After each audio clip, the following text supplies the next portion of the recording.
All right, welcome to part 2 of social distillation. We just got done ranting about political things, and this is also political, but also not, or at least it shouldn't be. But hey, that's the Cultural, world we live in. political. Yeah. Yeah. So what are we talking about now, Sambo? Well, I'm just gonna go ahead and bring up. Well, you know what? Let me do this. Let me do this first. Uh, let's start with this. I just want everybody to know we have 90 seconds on the doomsday clock. Uh, they're Oh, talking about excellent. yeah, talking Let it about all end. war in the Ukraine, but at the same I'll time. drink to that. Yeah. Well, we also had the supposed coup, which would actually be a mutiny because they were going after the defense secretary, not the president himself. Yeah, So anyone who wants to know more of that, go watch the trigonometry because he actually knows what the hell he's talking about. yeah, and And, there's also been more revelations on it as well since and those. and he wasn't just spewing stuff for clicks. It's one of the things I like about both those guys, Constantine especially, is I like anyone who says they don't know what they don't know. Mhm. So yeah, when he was speculating, he said, I'm speculating and this is why. When he said, here's what we know, here's what we know and how we know it. So, Well, for anybody that wants to check them out, Constantine has been the one getting all the headlines because he is the better cultural orator mhm. and kind of speechwriter. But Francis is actually the funnier comedian. Oh yeah, yeah, Watch his stand up stuff, and I got his shorts on Twitter, so he'll mhm. do like little 30-second blips. They're hilarious. But this is what we're talking about. Yes. Okay, so we got to kind of bring in a little bit of episode one, and if you just clicked on the headline of this one, uh, and you didn't watch our full episode one, we talked a little bit about Saul Alinsky's tactics, and one of the major points was the reaction is the point, and how proud we were of the U.S. of not reacting too badly yet. Mhm. How are you supposed to react to this? Yeah. Uh, Let me see. Do I still have sound on this? I want to play the video, but I can't play the video, but I want you to hear the sound. Okay, so that's the video. We're not gonna. I'm gonna put it to where you can't actually see the video when I play it because there's naked boobs in the video, so Oh YouTube would goodness. pull it down. So I'm gonna start this. Let me make sure I have sound on this. Okay, yeah, we do have sound.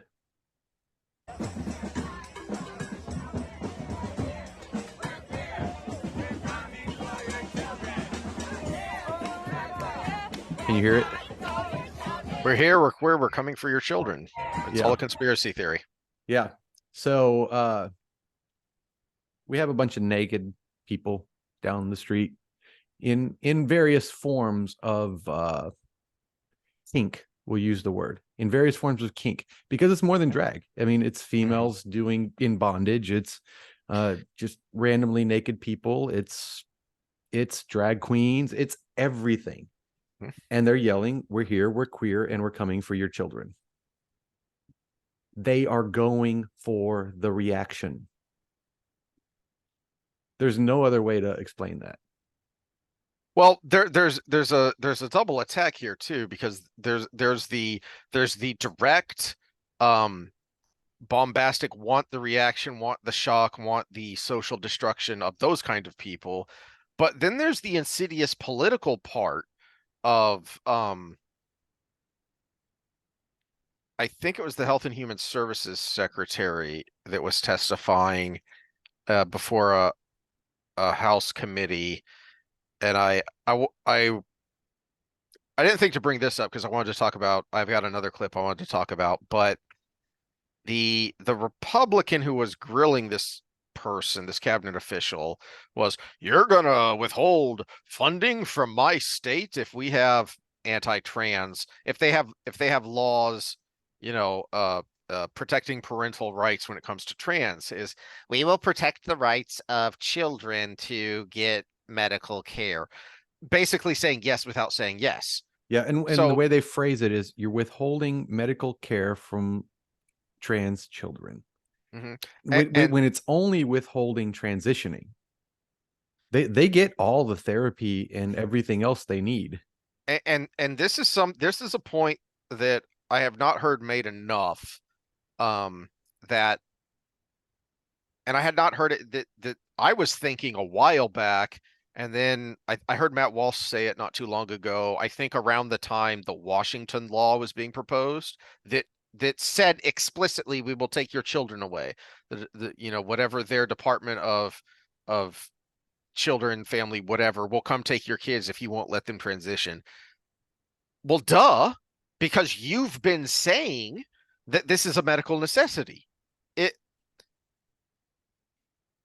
uh I heard Walsh say this in the context of when a reporter was grilling the new Psaki, whatever her name is, on when does the administration think Jean-Pierre. Jean-Pierre what age do they think is too young?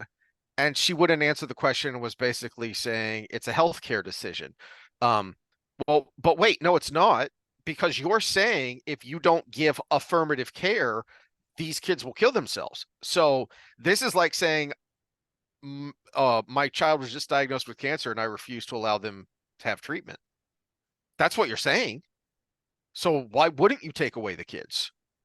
This has always been a no-brainer if you've been paying attention. That yeah, they are coming for your kids, as any historian or student of Marxist philosophy will tell you. You have to take the kids. You have to destroy the family.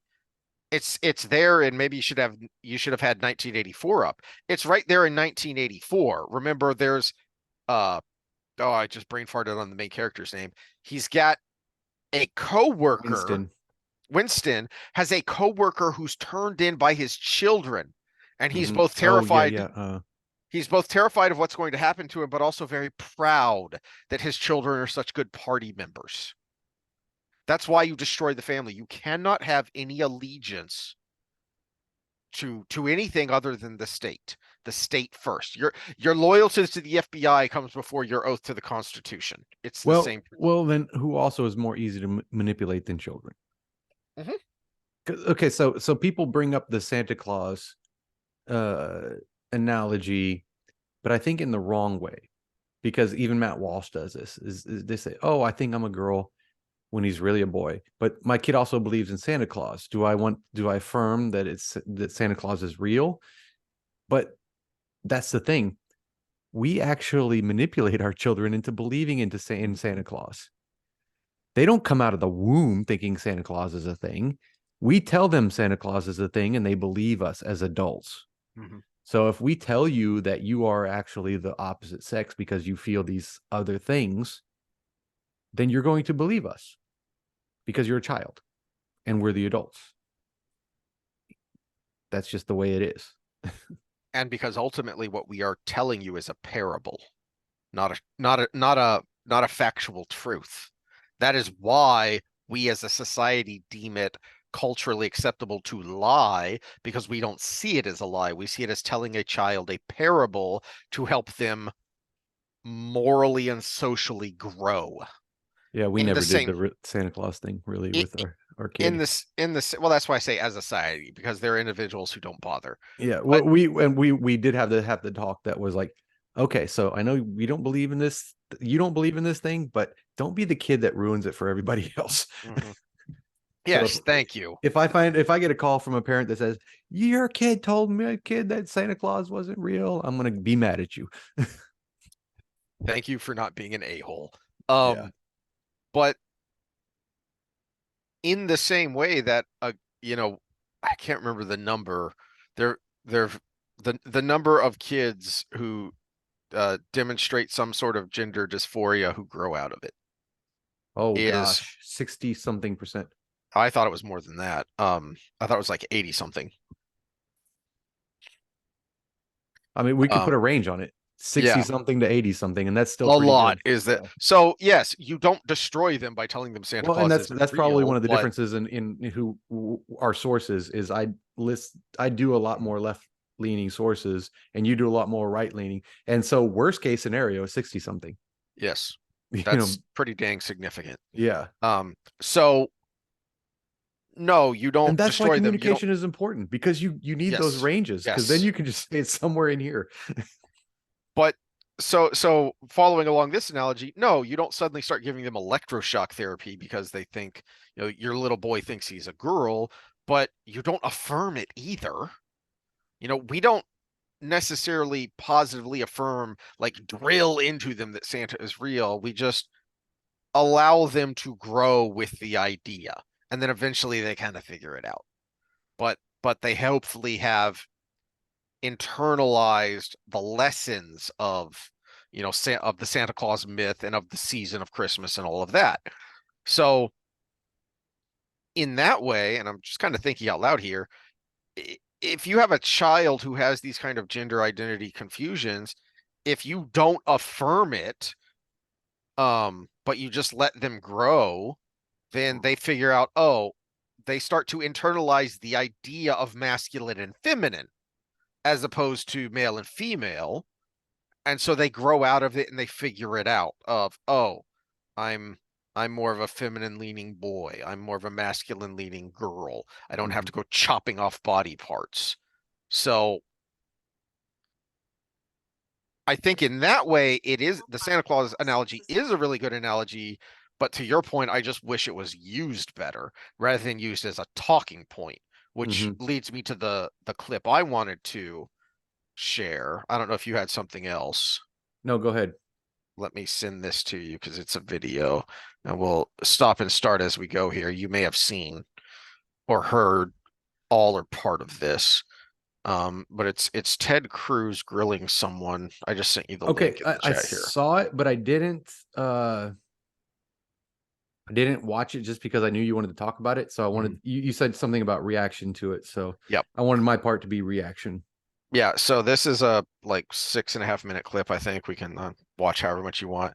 But Riley Gaines had testified before the Senate Judiciary Committee, and then the HRC, the Human Rights Commission, which is no such thing, came on to talk. And this is her back and forth with No, Senator Ted Human Cruz. Rights Commission is Soros. Let me get this up here. Giggity. Yeah. Right. Okay, yeah, this is the one I was thinking of when you brought it up. Let me get past the ad before I bring it up. Yeah, the Human Rights Commission. Yeah, take a dive on that one if you want. Is suspiciously only we seems to care did about on another homosexuals. episode when Oh, we we talked did, about didn't we? the CEI score. Yeah, That gets you yeah. access to the central bank, corporate government collusion. Yeah, the CEI score is set by the HRC, and the CEI score is your social credit score for your company's access to central bank funding, i.e., nice loans from the government. And so, yeah, this is fascism at work. And curiously, I hear the HRC speaking up a lot when it comes to the rainbow jihad issues, and I haven't heard them talk about the genocide of Uyghurs in China. That was the episode where we brought them up, because remember, we were bringing up the insurance requirements for covering this stuff. So one thing I almost said earlier, but this is actually a better place for it, so I'm glad I held my tongue, was if you're a trans female, male to female, and you had got full surgery, insurance companies are required to cover your pap smear. Question. Which does nothing, except the reason being is because it makes you feel like a real woman and you're less likely to harm yourself. But that's 25 points out of 100 in their CEI score. So I assume Elliot Page has regular prostate exams now. Am I allowed to say that? No, that actually would be covered. Yeah. A female to male transition would the prostate exams would have to be covered. So a doctor would have to go and pretend like he's examining a prostate just to make this person feel better. That actually illustrates the whole thing very well. This doctor has to play pretend. It's like the tea party with your daughter.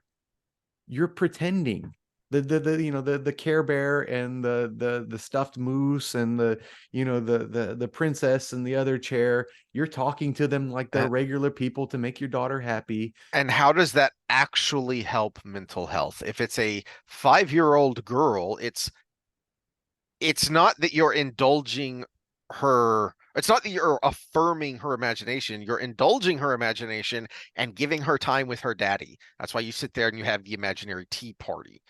But you're not you're not you're You're not forcing indulging everyone. you're indulging schizophrenia once they're older Yes. You're is basically what it is. you aren't forcing everyone else who comes to your home to have a tea party and to literally bow down to your daughter and hail her as princess whatever.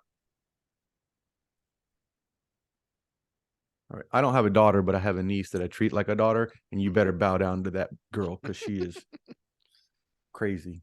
I mean, badass, a little crazy. All right. This the one? Yeah, should be. Thank you, Mr. Chairman. Title IX was a landmark civil. I want to start this with I am so back and forth on Cruz on so many things because he'll knock one out of the park and then he'll piss me off in the same week sometimes. So rights law. It helped create the incredible breadth of women's sports and girls' sports that we see across the country. I believe in girls' sports. I believe in women's sports. I'm the proud father of 2 daughters who are both athletes. I think participating in competitive sports is a wonderful thing for a young girl. I think it is a wonderful thing for a woman. And I think, unfortunately, today's Democrat Party has decided that women's sports and girls' sports no longer matters. I'll pause it for a They're second. willing to push radical legislation.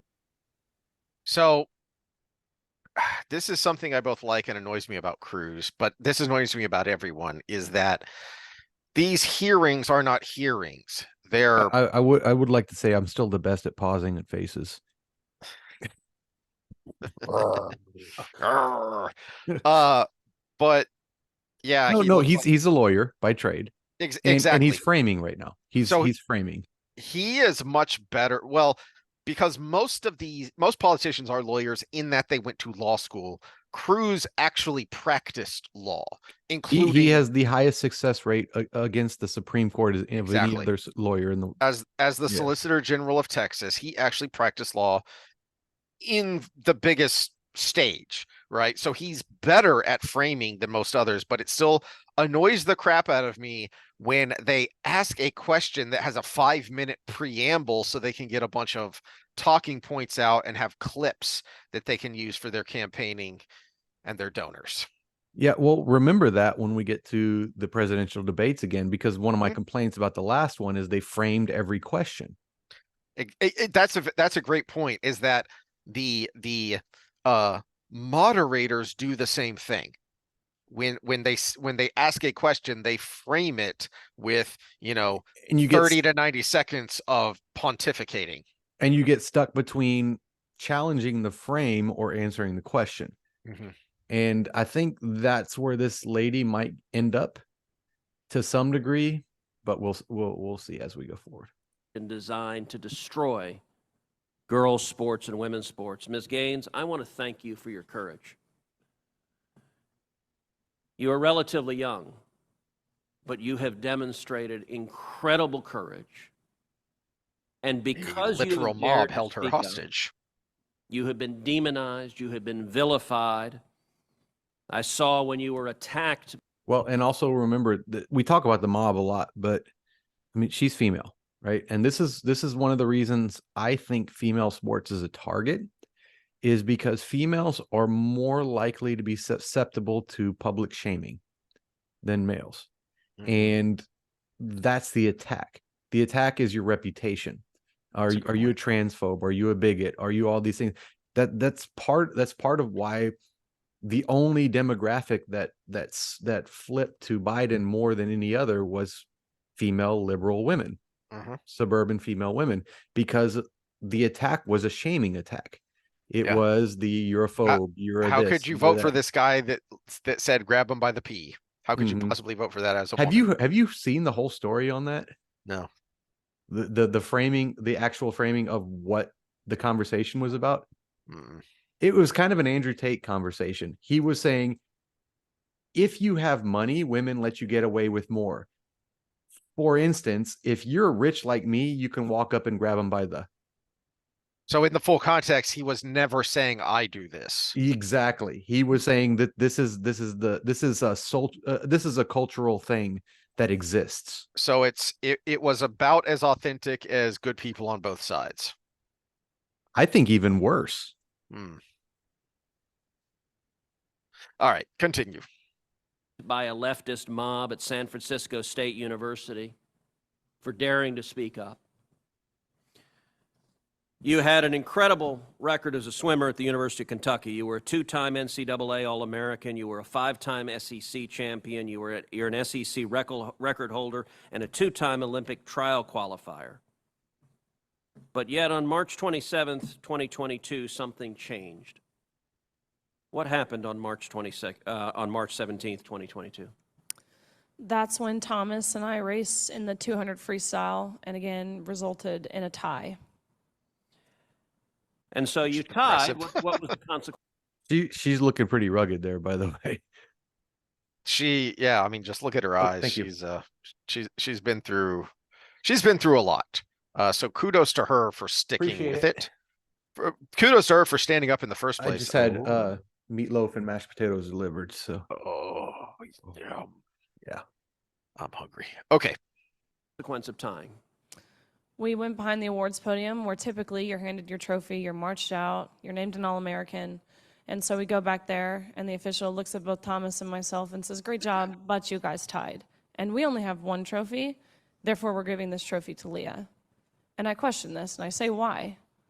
And at first I shortened it in my testimony, but really he stumbled on his words. He didn't know how to answer this. And at first he's, well, we're just hold on a second. Logical order. Well, no, I had a comment too because Yeah, she's every man's dream. She's got a tiny mouth. Makes it look huge. All right. Look, Did I just get us canceled? she's either engaged or married, and I don't know who the guy is, but I apologize to you on behalf of social distillation, or if if you're proud of that, kudos to you, whichever. The point I was going to make is that I think that's actually important that he stumbled over his words and he didn't know what to say, because these people aren't used to being challenged, because even within their own mind, because if he had actually thought this through, even within his own mind, he would have had an answer. Okay. If somebody comes up to you and says, hey, I have this kind of pain in my knee, what kind of leg exercises should I be doing? You're not going to stumble over your words. You're going to know what follow-up questions to ask. You're going to have prescriptions already in your head because you have thought about this before. This guy hadn't even thought about it before in his own mind, let alone been challenged. No one had bothered to ask the simple question of why. That says a lot to me. Did y'all hear that? Hamilton just busted his head on my desk. No. Moron. Yeah, let me move the food out of his range there. Okay, we're back to it. To which I further pressed and I said, okay, well, what are you being chronological about? Because we tied. And if we're doing this off alphabetical order, G comes before T. So what are you being chronological about? To which this wasn't a script they had prepared for him. And he actually appreciated his honesty. The tiebreaker is penis length. He did say, we have to give the trophy for Leah because Leah has to have it for pictures. They've made that clear. Leah has to have the trophy for pictures. You can pose with this trophy, but you have to give yours back. You have to go home empty-handed. Leah Thomas takes the trophy home. End of story. Now, let me ask you, as someone who's competed at the elite level, in your experience, is there a difference between women and men? Of course. I think we learned this at a very young age, watching even 12 and unders play. Going through puberty causes irreversible advantage that no matter Pause it the a second. training, no matter the diet, no matter any. That's a great point. And any parent who has had children, whether you have just daughters or just sons or both, you see this when you start signing your kid up for sports, which you should do just so they have all the benefits that go along with that. But uh when I was coaching my kids when they were little, uh I signed them up for baseball. Coach pitch is what it was when we were kids, but they had a machine because we're fancy now. Um, And and we at still do that, coach pitch. As much money as in yeah, Friendswood, they're cheap yep. as fuck. So Uh, uh, they do it here too. Um, this was in Joplin, which is really white trash. There are a lot of nice people there, but Southwest Missouri, you're very white trash. which is funny because maybe this is another discussion for another time, but when you look at social economic status, low social economic status people impulse buy more. And people who have worked their way up or in that higher, they understand the value of these things, and so they actually skimp a lot more. Trust me, I have to deal with them as parents. I'm trying to charge for training their kids. So one of the reasons I signed them up at the Y was because at that age group it was co-ed teams, and I could bump my daughter up an age group so that she could be on the same team, so that I wouldn't have to be splitting my efforts. So I would just have one team to coach and, one time slot and all that. And that's a really good point that, you can do that at that age group because there isn't as huge of a difference, in part because girls mature faster. So some of them are actually a little bit ahead in as far as physical coordination and ability goes. So anyone who has participated in youth sports understands this intuitively. And it's such an idiotic question, and it's infuriating that it has to be asked, which is why I think it's a great juxtaposition with what she just said is, well, Leah has to have the trophy for the pictures. That's what it's about. It's not about anything else. It's about the pictures. Yeah, and it's about the narrative. Keep talking for a second because I'm going to try to find something real quick. Well,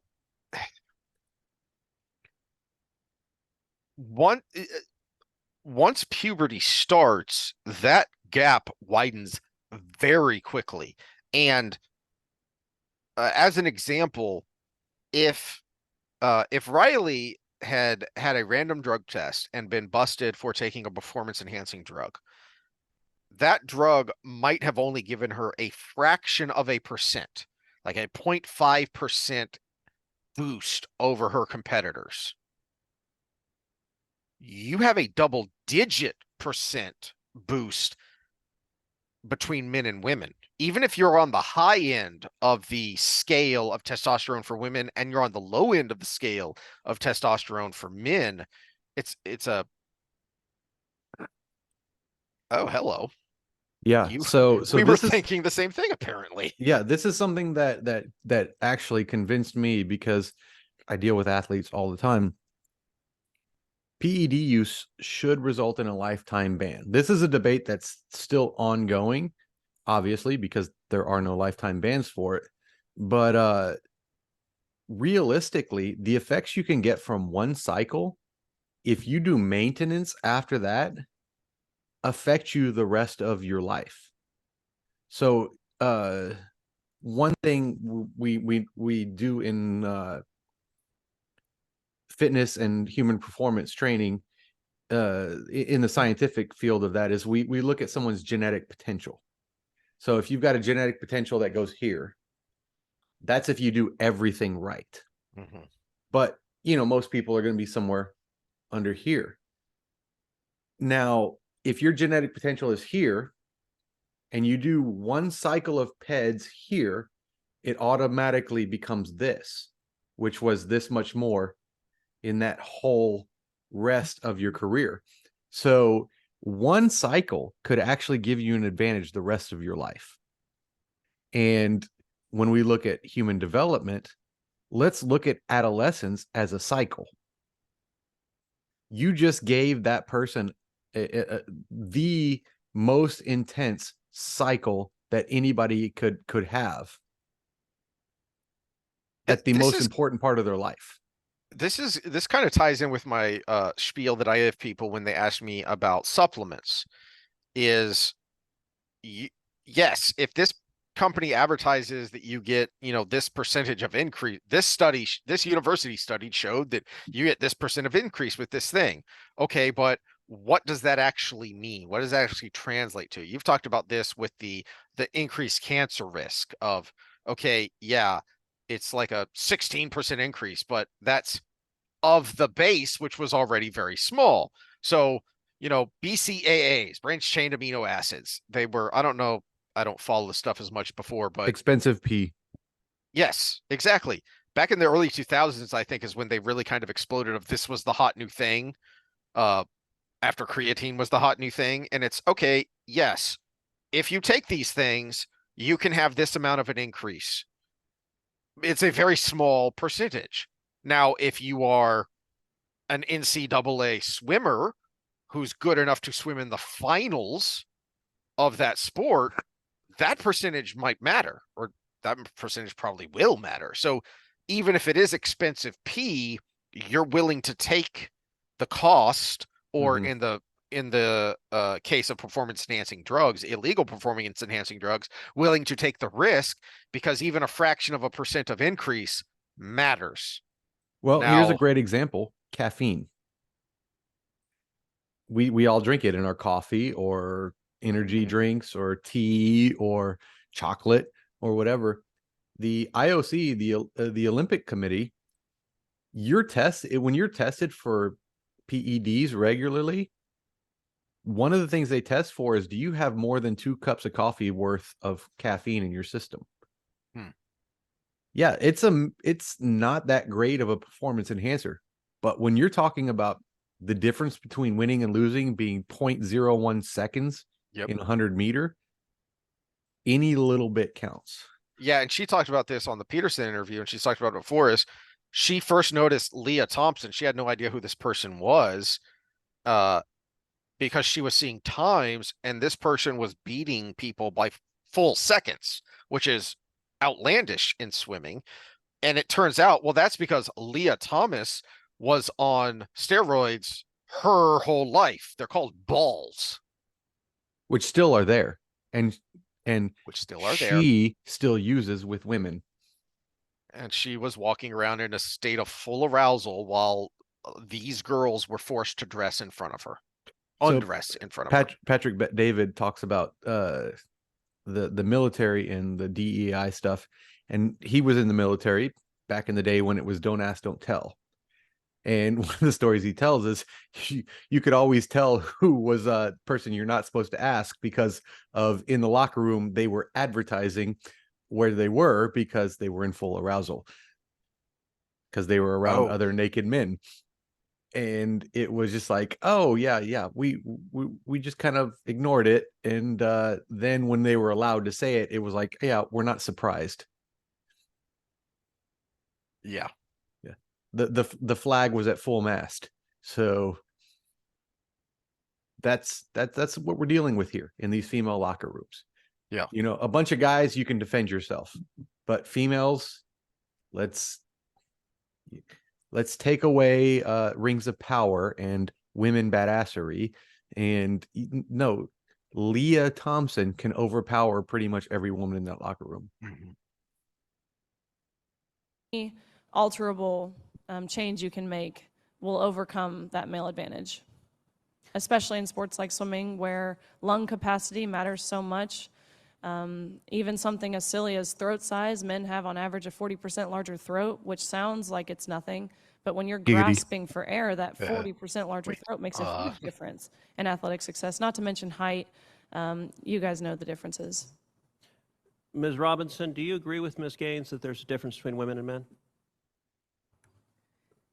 If the question is about trans women, I'm just asking, is there a difference between women and men? Here we go. what I can say is that the NCAA has rules in place. They've had rules in place for the last decade, and when this competition Okay, I'm happened, going to try again. the rules were clear. Do you believe there's a difference between women and men? It's a yes/no question. Do you believe there's a difference? Oh, I think that we're talking about this case with Pause a No, second. I'm asking a question. Do you believe No, this is so this came out differently than I thought it would, because I thought his earlier framing was going to cause her to be defensive, but there was This an is, yeah, intermediary, and then he just asked a straight up yes or no question. this is actually better. I was annoyed by the framing because I had only heard her part of it.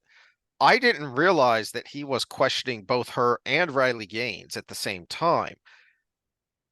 This is really clever on his part to spend half his time questioning Gaines first, because you see the insanity of what this human rights campaign president is saying when you just saw that. Mhm. And it's not even the worst of it, because the NCAA has rules in place.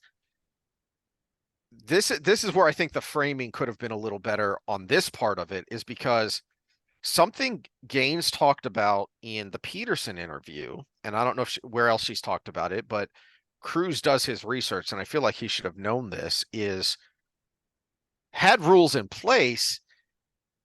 This was the biggest shocker to me of that Peterson interview, is Gaines went up to one of the officials before and said, okay, well, I understand about the competition. We've been briefed on that, but what are we going to do about the locker room?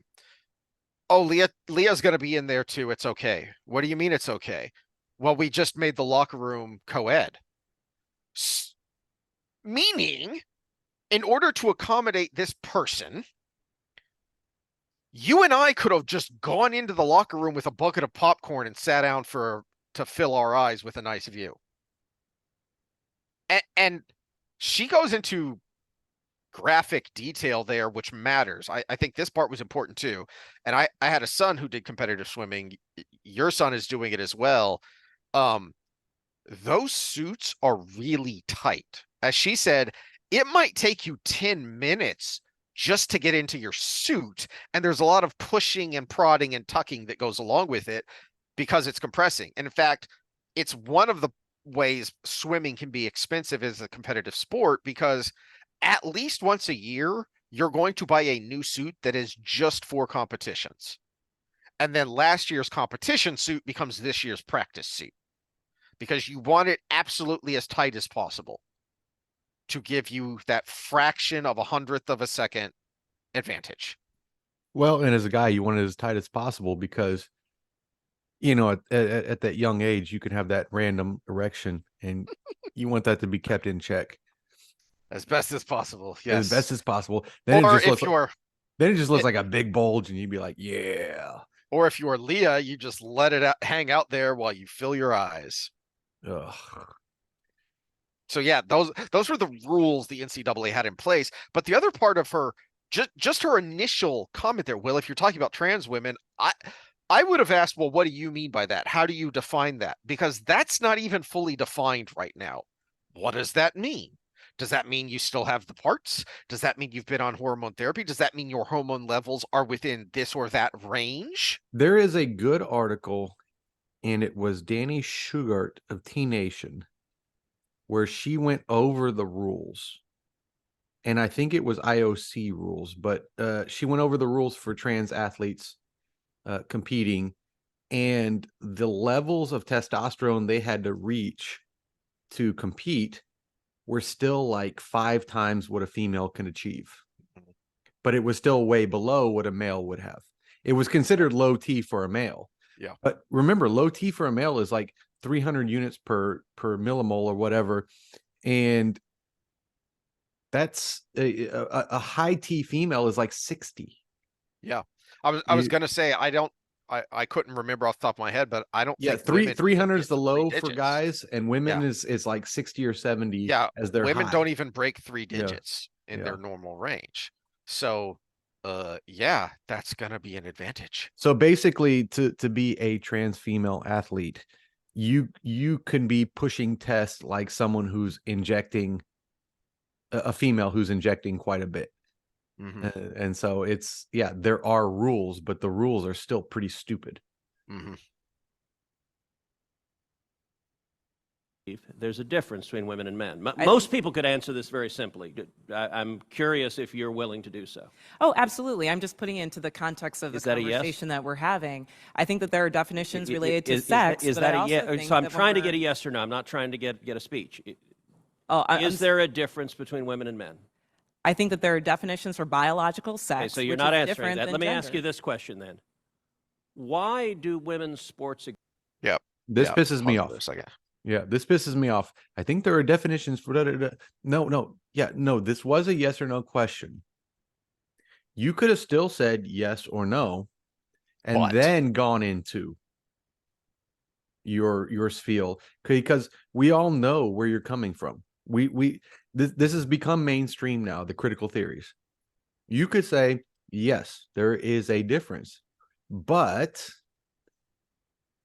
blah blah blah blah cultural norms and da da da da. So Spectrum, blah blah blah. yeah. Well, this is also where I got kind of annoyed with Cruz here, is because I felt like his combativeness was more for media and narrative for his side. It was more about red meat for his side. I really think if he was being well, Matt Walsh has talked about this with he talked about it when he was on with Whitlock. Well, he talked should about have it when let he her was on with Trevor talk. Monty. Exactly. Yeah. He didn't realize what he was getting into when he got into it, but he knew that if he went in there being combative, he would not get these people to talk. They would just dismiss him and would just leave. They wouldn't. So he just let them hang themselves. Yeah. Let her talk for like a minute or two, and then be like, that was complete word salad. Yeah. Yeah. Or even follow up with, all right, look, surely we can agree that and give her a leading question that demonstrates the lunacy of what this side is doing. Yeah, something to the extent of, so with your answer, that was a very culturally constructed theory on men and women. So would you say there's a difference between a biological male and female and a culturally constructed woman and man? Well, that's because what she was trying to do, you can hear it if you listen, but he's talking over her, which is annoying, is she was going into the gender versus sex route. That's what she was saying. Oh, okay. Well, define that. Explain that. How is that different? How does your gender being different from your sex mean that you don't have a competitive advantage over these women? Yeah, and then you can get into the argument of, well, if we're talking masculine versus feminine, well, maybe if you're masculine or if you're feminine and you're male, two different things. If you're feminine and you're male, maybe competitive male sports aren't for you. That's I'm a dude, but I suck at financial things, so stockbroking is not for me. It's one was what I was born, what my genetics say, what my phenotype puts out from those genetics, and the other is, yeah, there is some genetic component to it, but at the same time, it is a cultural thing, because if it was done a different way, maybe I would fit in better, but it's not. So I have to do things the way I do. I work with people, not with things. I'm not an engineer. I'm a physiologist. That's completely different than the fact that, oh, I actually have a penis that up until 2017 would actually shoot out sperm, and I can make babies with it. So yeah, it's a different thing. Yep. Exist. If you can't define a difference between women and men, why not abolish women's sports and just tell little girls to swim with little boys and see who wins? Oh, I'm simply saying that that sex is My different question, than gender. why and I do believe why that do women's women's sports sports have way a too great value. combative. I mean, Senator, I'll tell you right Ms. now. Robinson, please answer the question I'm asking you. Absolutely. Why do women's sports exist? I think that there are so many positive benefits to sports. But I mean, why have a we've talked separate about it here category for today. women? If there's no difference between women and men, why to have women's sports? I'm saying that there's a difference between sex and gender, and that the NCAA has rules in place, which they have for the last decade. Mr. Chairman, which I would determine like that to enter into related the to record an participation. article from Duke Law called Comparing Athletic Performances for the Best Elite Women to Boys and Men. And it goes through examining in 2017 the top records for women in the world. I got to stop because she said there is a difference between sex and gender. She did say that out loud, which is where he should have come in and said, so should our sports be based on sex or gender? You just said there's a difference. Should this Find be... that, and then Yeah. So you just acknowledge there's a difference. Should it be based on sex or gender? And her answer has to be, because of where she's coming from, has to be based on gender. And then he could ask why. And then he can bring up all this other stuff. If she says based on sex, then it's a no-brainer. We've just won the case. Yeah. I hadn't thought of this before, or I might have pulled it up to have it ready, but his grilling of the last Supreme Court justice to be nominated, I can't even remember her name. She's so Jackson. inconsequential. Jackson. Ketanji Jackson. Yeah. One of the things that was a big red flag to her is that people who were accused of sex crimes, or not accused, convicted of sex crimes, get far less punishment than the average. And Cruz had a great exchange with her where he did this same thing here, but it was much more effective because he let her talk first. He set her up, and then he pulled out this giant chart that showed the numbers. And that's basically what he's doing here, is he's setting her up to say, to spew all this political nonsense. And then he's pulling out a study that says this. The study doesn't have the impact because you haven't heard what she believes yet, because he keeps talking over her. Yeah. Now, granted, they only have a certain amount of time. Yes. Now, I wish they would separate time that the politician talks from the time that the person responding talks. That might fix the situation right there. But that should definitely be something that happens in various track and field events. So, for example, in the 100-meter, the top record for women in the world was 10.71 seconds. Now, that record for the number one woman in the world in 2017 was, in the year 2017, broken by 124 boys under 18. In that same year, the record for the number one competing woman in the 100-meter dash in the world was broken by a total of 2,474 men. Yeah, and when we're talking about 1 second in a 100-meter, yeah, that's several body lengths. That's not even close. When you look at Usain Bolt winning, and he looks like he just ran away with it, it's less than that. Yeah, and it's like you say, when Bolt won his gold medals, it didn't even look that close. It was never in doubt. And it was never in doubt, and it was still, it was like the 0.2 seconds, 0.3 seconds tops. If the radical Democrat agenda to destroy girls' sports and women's sports succeeds, little girls will not. Yeah, I hate where he went there. The radical Democratic agenda. He should have said the radical cultural agenda. Because the culture comes before the politics. And politics is downstream of culture. That's where I was a little disappointed here, because I think it was more about fundraising and shoring up his base and votes and red meat for the Republicans than making the point and convincing people. I mean, for crying out loud, Matt Walsh's "What is a Woman" was so convincing that Mike Rowe, who tries very hard to be apolitical, had him on his podcast. That says something. And again, his entire tactic was sit down and let these people talk and film it. Now there is there might be a selection bias to that, because we don't know how many people he interviewed. And that's something that's under the table. And, Matt Walsh has done some good work, but I think it was the Peterson interview when he was on Peterson. He told his full kind of ideology behind everything. He doesn't want to just stop this with children. He wants to stop it, period. Mhm.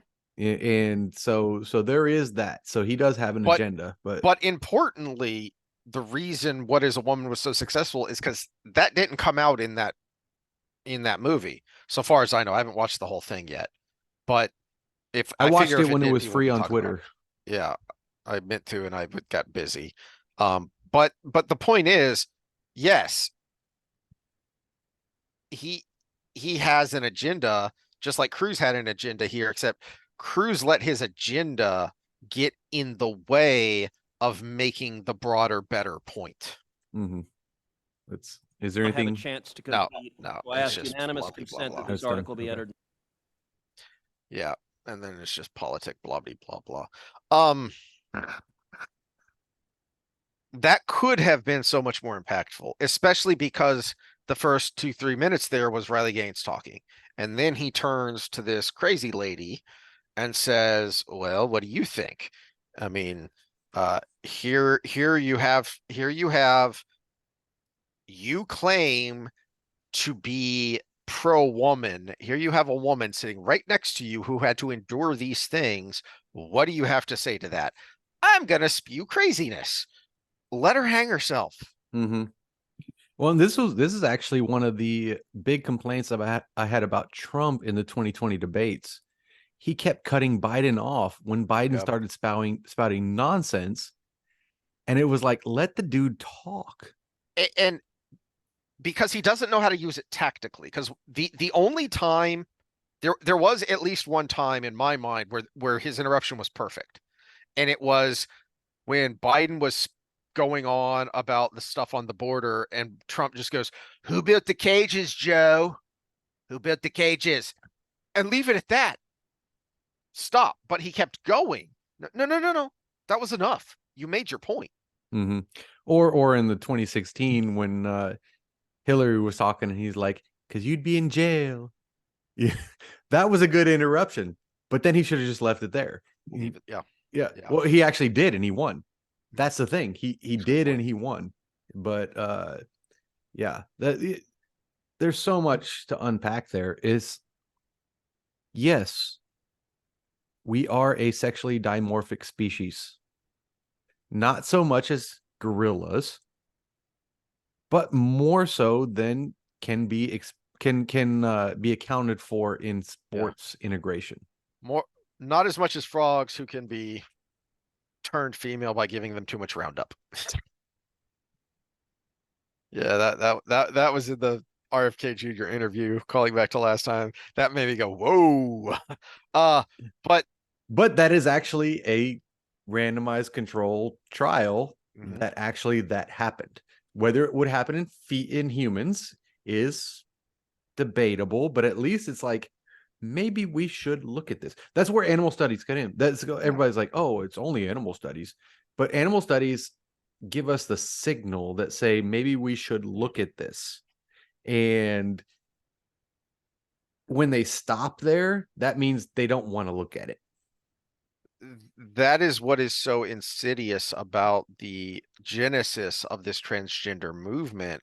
And I've forgotten her name again. The doctor that Peterson interviewed a couple months ago, and they went into the origins of this with money, with Dr. Money, who created the gender transition lab at Johns Hopkins, who recently stopped doing the surgeries because somebody came along and said, hey, maybe we should follow up with these patients and see how they're doing. Oh, it hasn't helped, then we should stop doing it. Yeah, they killed themselves? What? Exactly. So Money didn't have like this. Sorry, I was going to look that up, and Peterson's Clips channel has a clip from the RFK interview, and it's how Obamacare changed the Democratic Party, which is very interesting, and that's something we haven't talked about when we talk about corporate collusion. Yep. Yeah. So So yeah, we're Train of off the thought. RFK thing. So go check that out. Oh, so money just had this idea, this cultural idea that he then shoved into medical science. He didn't have, well, I have this idea. Now let me do a meta-analysis. Now let me do an animal study. Now let me do a double-blind placebo trial of humans. No, he just had this idea, and this unfortunate circumstance comes along, and he's able to shove his ideas into it and say, huzzah, I'm right. In much the same way as we've ranted about before, the guy who came up with the link between fat and heart disease, who is responsible for how the FDA put out its nutrition recommendations for half a century, had an idea and he set out to prove it. So he cherry picked his data to prove it and ignored all the things that disproved it or said it was more complicated than what he was thinking. Was it removed? Because I'm not seeing. Oh, interesting. What was but my other thought here, that, and this is something I texted you when I was listening to Whitlock last week sometime. I don't even remember which episode it was. I think it may have been when he played this clip, and he made a point that was so profoundly simple it annoyed me that I hadn't thought of it before. Of, what do you mean context? What do you mean biologist? Ketanji Brown Jackson, you're not a biologist, so you can't answer. You are the people telling us that a 6-year-old knows the answer. That a 6-year-old can decide that they are something you can't even define. And we have to do radical, potentially life-altering, dangerous procedures and chemical injections to this 6-year-old because they know the answer. Why do you have to be a biologist? Why do you have to refer to the NCAA's rules and guidelines? Why do you have to refer to this and that? A 6-year-old knows the answer. How come you don't? That was annoyingly simple, and it would annoyed me that I didn't think of it, and it frustrates me that I haven't heard more people talk along those lines. And and to my criticisms of Cruz is, where is that kind of pointed criticism of, let the person talk, let them hang themselves, and then simply say, well, wait a minute, we're hearing that a 6-year-old knows the answer. Why can't you answer the question? Because the people pushing affirmative care, which the HRC is one of them, pushing affirmative care, a minor, a non-legal adult knows the answer to this question. Why can't you answer the question? And if you're going to push that insurance has to cover these things, then how come you can't define it? What are you pushing to be covered if you can't even define it? Well, and it goes even deeper than that. This is something that's been a topic on Pool quite a bit, because they talk about the upcoming possible fifth wave civil war kind of stuff, and the difference between the states with their different laws on gender issues, and then the online communities that pop up. And censorship is really a difficult topic. If a kid that's looking for affirmative care in a state like Texas that just banned the affirmative care, right? The transitioning care for minors, gets online and finds somebody to come pick them up and take them to a state that makes it required, like California. And so somebody comes, picks up a kid from Texas, takes them to California, and gets them into that system. Well, now we've got a fight that has to be federal, because that's kidnapping in Texas, but what they're doing in Texas is child abuse in California. So it becomes a federal case. And what happens? Well, with the way the feds are going right now, we know what happens. The kid goes over there and gets transitioned. And once upon a time, we used to be able to do this. A lot of people don't know this, but the age of consent is not 18 everywhere. In fact, in 16 places in New Mexico. In Arkansas, it used to be 15. So, but I only knew that because of the Epstein case, but the federal government came along and said, okay, do what you want in your state, but if you cross state lines, that becomes a federal issue. If you cross state lines, if I'm in Texas where I think it's 17 or was, if I go over to Arkansas to have sex with a 15-year-old, well, I've just committed a federal crime. Or if I entice that 15-year-old to come to Texas, I've just committed a federal and a state crime. Which We is funny. used We to be talk able to about do where that. the feds come in, and we just talked about earlier. I can't remember if it is in this episode or the one before. I think it was this one, where it was the range of 61 to 80 something percent, and it was Yeah. like, well, it's somewhere in there. Well, that's where the federal government should be. It should be, well, it's somewhere in here. And if they say the age of consent is somewhere between 17 and 19, and then all the states can fight about being in between 17 and 19, wherever you want to be. And so then that just takes that washes the federal government's hand, because that just takes care of your problem Well, right there. The age of consent one, I think, is a good example because they didn't come in and say every state needs to be 18, because they don't have the authority to do that, and they shouldn't do that, as much as you or I may think that, that a state shouldn't have an age of consent of 15, which is gross. Okay, but that state, those people have decided they're going to live that way and live with the consequences. But we can say as a collective, okay, but that's for that state. That is not to intermingle. And when you are crossing state lines to do a thing, that now becomes a federal issue. Which is why I think the Rittenhouse crossing state lines was so stupid. Okay, then why isn't it a federal issue? Oh, it's not? Then shut up. The crossing state lines doesn't matter. But I digress. But we all All right. digress. I think we've ranted about this enough.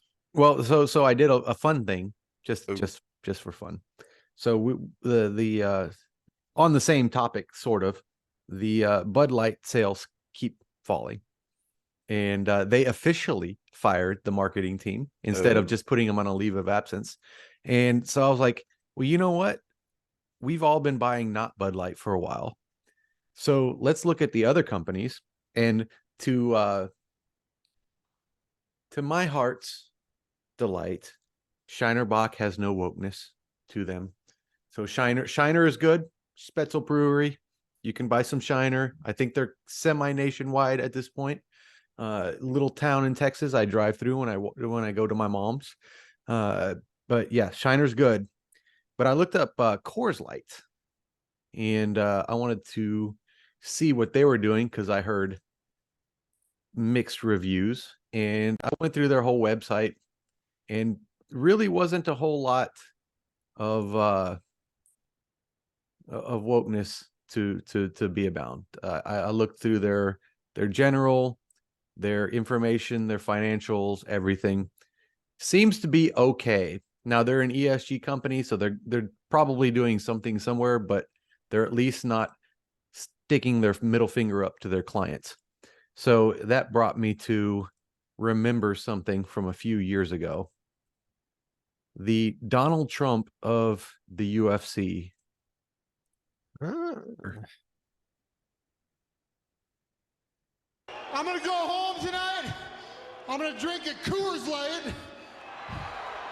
That's a Coors Light because Bud Light won't pay me nothing. I'm going to sit out with my friends and family.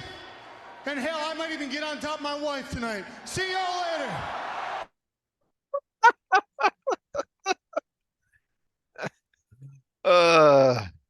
Good times, good times. Yeah, so a man ahead of his time. All right, well, that's all I got for tonight. That's all I So, got. You know, We will see y'all you see y'all had me Friday make a what note time? last time we were doing a Wheel of Time. Glenn Beck and George W. Bush. That ties into I wish you would have reminded me that in the first part, because that's one of the reasons I'm really intrigued by RFK and might vote in the Democrat primary. All right, so real quick here.